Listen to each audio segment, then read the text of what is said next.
Today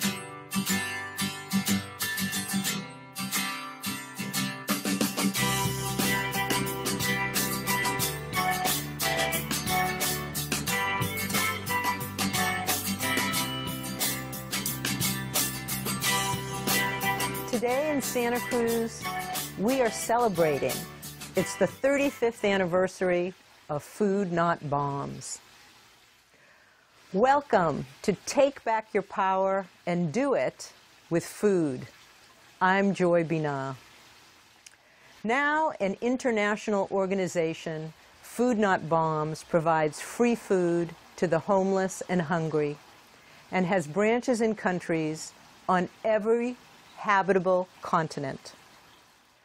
From a humble start sharing vegetarian meals during performances in Harvard Square in Cambridge, Massachusetts, and daily food distributions to the residents of public housing in the Boston area, Food Not Bombs has become a global movement, sharing food and literature in over 1,000 communities. By organizing homes, not jails, housing occupations, free radio stations, food not lawns, community gardens, and setting up really free markets in local parks, Food Not Bombs, it's on its way to building the world we know is possible. Food Not Bombs asks the obvious question. With over 1 billion people going hungry each day, how can we spend $1 more on war? The late Howard Zinn, the American historian and political activist, said, "The message of Food Not Bombs is simple and powerful. No one should be without food in a world so richly provided with land, sun, and human ingenuity. No consideration of money, no demand for profit should stand in the way of any hungry or malnourished child or any adult in need." Why is this? Because food is a right, not a privilege.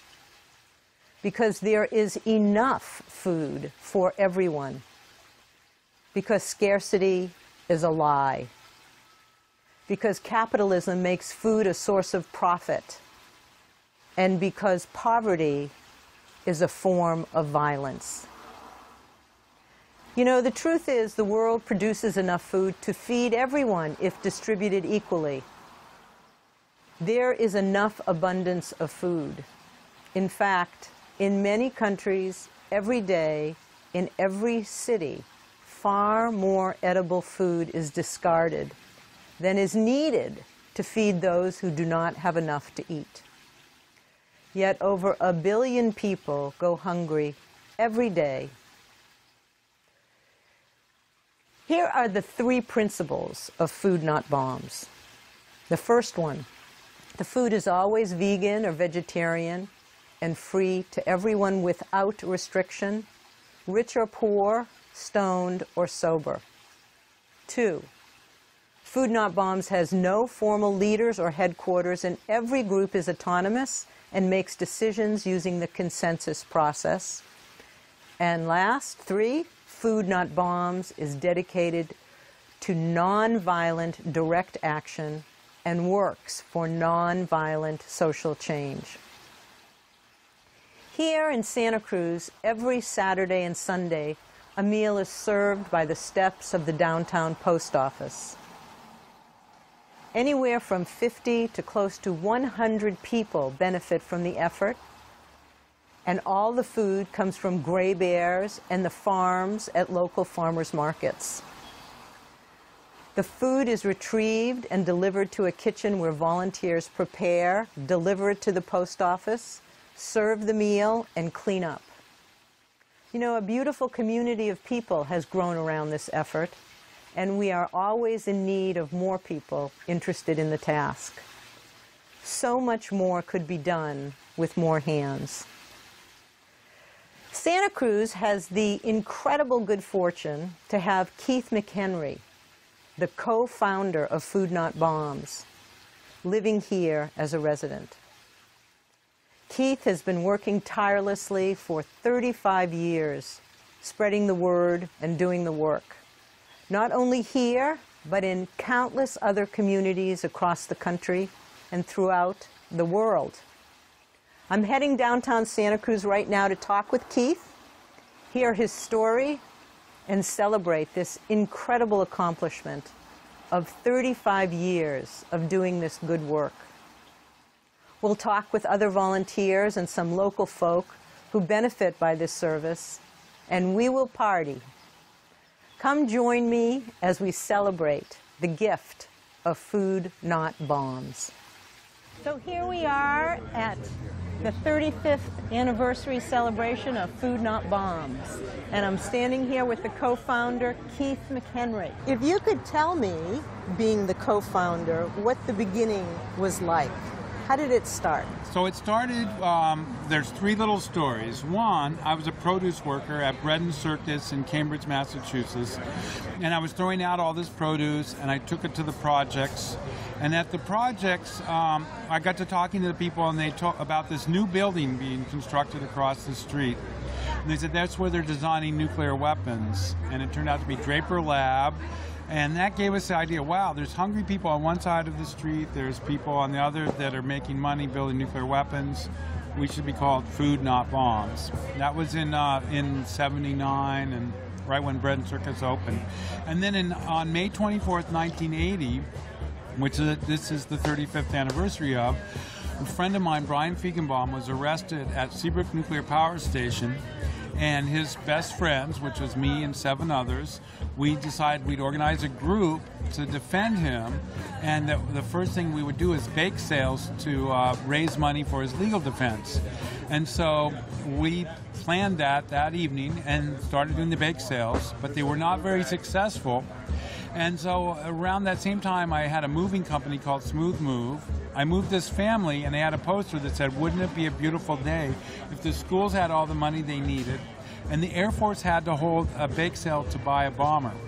So we bought some military uniforms, went out and did our bake sales with the sign, trying to tell people we were trying to buy a bomber. That's where that came from. Yeah. So then, after that, we decided we would protest the Bank of Boston because of their investment policies in Seabrook Nuclear Power Station by dressing up as hobos, making soup out of the food that we collected from Bread and Circus and other places, and that we would set it up in front of the stockholders meeting at South Station in Boston. So that night we got worried that we had this huge amount of vegan soup but nobody to eat it, so we went to the Pine Street Inn, which is one of the few shelters in Boston. I gave a speech from about midnight to 12:30 about why we're having this protest. The guys were so excited, wow, a protest like the 60s. So then we, because of that, they showed up the next day, and we were hanging out with guys from the inn, with business people coming out of South Station, with stockholders, with our friends from the activist community. And the homeless guys were like, man, you should do this every day because there's no food for homeless people.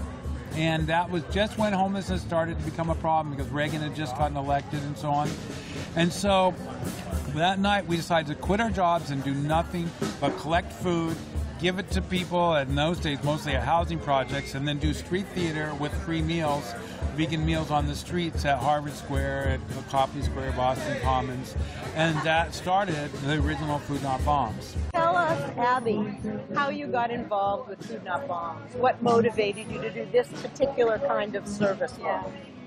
So I'm kind of new at being an activist.